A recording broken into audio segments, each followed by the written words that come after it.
Shalom, kekasih Tuhan, saudara yang saya kasih dalam Tuhan Yesus Kristus. Bagaimana kabar Anda? Luar biasa hari ini. Hari ini saya akan menyampaikan kebenaran firman Tuhan dengan judul Berkat Tuhan. Tertulis di dalam Amsal 10 ayat yang ke-22 mengatakan, berkat Tuhanlah yang menjadikan kaya, susah payah tidak akan menambahinya. Banyak orang, khususnya anak-anak Tuhan, beranggapan bahwa kekayaan tidak perlu dicari dengan susah payah. Karena ada ayat firman Tuhan yang mengatakan hal ini, yaitu kekayaan adalah berkat Tuhan dan susah payah tidak akan menambahinya. Sebagian orang mengatakan, saya anak raja, Tuhan saya kaya. Untuk apa bersusah payah kerja keras? Yang penting berdoa, melayani Tuhan, pasti diberkati. Seringkali sebagian orang mengatakan bahwa kekayaan itu tidak perlu dicari dengan susah payah atau kerja keras. Padahal kalau kita melihat lebih jauh lagi di dalam Amsal 10 ayat 4, dikatakan bahwa tangan yang lambat membuat miskin, tetapi orang yang rajin menjadikan kaya. Kalau hanya Tuhan yang menjadikan kaya, kenapa orang di luar Tuhan sana yang tidak mengenal Yesus sebagai Tuhan dan Juru Selamat bisa kaya raya?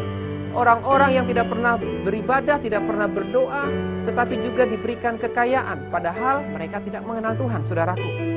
Kalau begitu, mengapa orang yang sering mencari kekayaan sampai ke gunung-gunung, ke lembah-lembah, mencari orang pintar, ke dukun-dukun untuk mencapai yang namanya kekayaan?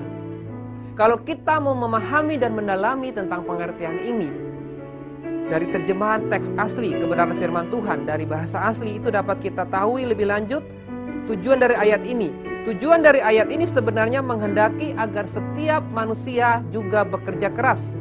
Tuhan menghendaki agar setiap orang yang mau mendapatkan kekayaan berupa materi dapat dilakukan dengan bekerja keras, disertai dengan kebergantungan hidup kita kepada Tuhan. Artinya kerja keras plus hubungan pribadi atau keintiman kita, bagaimana kita bergantung kepada Tuhan Yesus Kristus. Tetapi sebagian orang tentunya mereka ada yang bekerja keras, tetapi mereka bukan bergantung kepada Tuhan, tetapi kepada kekuatan yang lain, yaitu iblis. Apakah iblis bisa memberikan kekayaan? Bisa.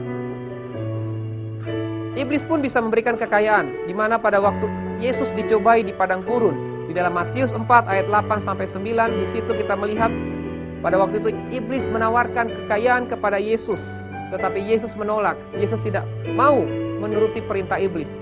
Pengertian sebenarnya dari ayat firman Tuhan ini bahwa berkat Tuhanlah yang menjadikan kaya. Tuhan tidak akan memberikan kesusahan dengan adanya berkat yang sudah Dia berikan. Inilah yang harus kita pahami, bahwa iblis juga dapat memberikan berkat atau kekayaan berupa materi kepada setiap orang yang mau datang untuk menyembah iblis, saudara. Namun masalahnya adalah berkat yang diberikan oleh iblis itu seringkali mengikat, seringkali ada tumbal, seringkali akan membuat ujung-ujungnya kita akan binasa dan kekayaan kita akan menjadi sia-sia. Bisa terjadi pertumpahan darah, bisa terjadi hidup kita semakin melarat, dan kita bisa bunuh-bunuhan, bahkan terjadi sakit penyakit yang mematikan. Itu adalah berkat yang dari iblis, saudaraku. Tetapi kalau berkat yang dari Tuhan itu adalah kenikmatan, damai sejahtera, sukacita. Apa yang kita terima dari Tuhan kita bisa salurkan kepada orang lain yang membutuhkan. Itu adalah berkat yang dari Tuhan. Hidup kita akan semakin maksimal dan tidak ada rasa tertuduh di dalam hati nurani kita, Bapak Ibu Saudara. Iblis akan menambahi kesusahan demi kegusahan sehingga yang terjadi adalah kebinasaan dan kita akan mengorbankan hal-hal yang lain.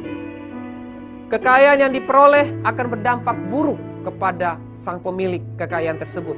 Tetapi kekayaan yang dari Tuhan, walaupun itu berlimpah atau cukup, kekayaan itu kita bisa nikmati sebagai bagian di mana kita bisa bersyukur atas kekayaan yang Tuhan beri. Raja Salomo sebagai orang yang diberkati Tuhan dengan kekayaan yang melimpah, tetapi dengan hikmatnya dia membagi-bagikan kekayaan secara merata. Abraham juga adalah orang yang sangat kaya raya, tetapi dia memberikan 1/10 kepada Melkisedek, kepada Tuhan, sehingga dia juga tetap diberkati oleh Tuhan. Bapak Ibu Saudara, saya tidak mengajarkan tentang teologi kemakmuran atau teologi kesuksesan. Artinya di sini adalah bukan berarti kita tidak boleh kaya. Kekayaan tidak membawa kita kepada dosa. Kekayaan tidak membuat kita jauh dari Tuhan. Tetapi kekayaan harusnya membawa kita semakin dekat dengan Tuhan. Dengan kekayaan kita selalu menjadi berkat bagi orang-orang yang berkekurangan. Itu yang Tuhan inginkan.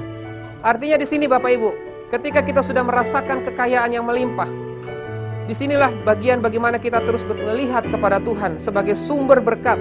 Sehingga ketika kita bisa menikmati kekayaan dengan damai sejahtera, dengan sukacita, dan kita katakan itu semua dari Tuhan. Itu adalah anugerah Tuhan. Yang terpenting adalah kita dipenuhi dengan damai sejahtera, dipenuhi dengan sukacita, supaya kekayaan itu tidak akan membuat hidup kita menyimpang dari kehendak Tuhan. Marilah jadikan berkat Tuhan ini sebagai bagian dari proses kita di dalam pertumbuhan iman kita kepada Tuhan, bukan membuat kita jauh dari Tuhan. Sekian kebenaran firman Tuhan ini. Biarlah firman Tuhan ini memberikan kekuatan baru bagi kita semua. Shalom. Tuhan Yesus memberkati.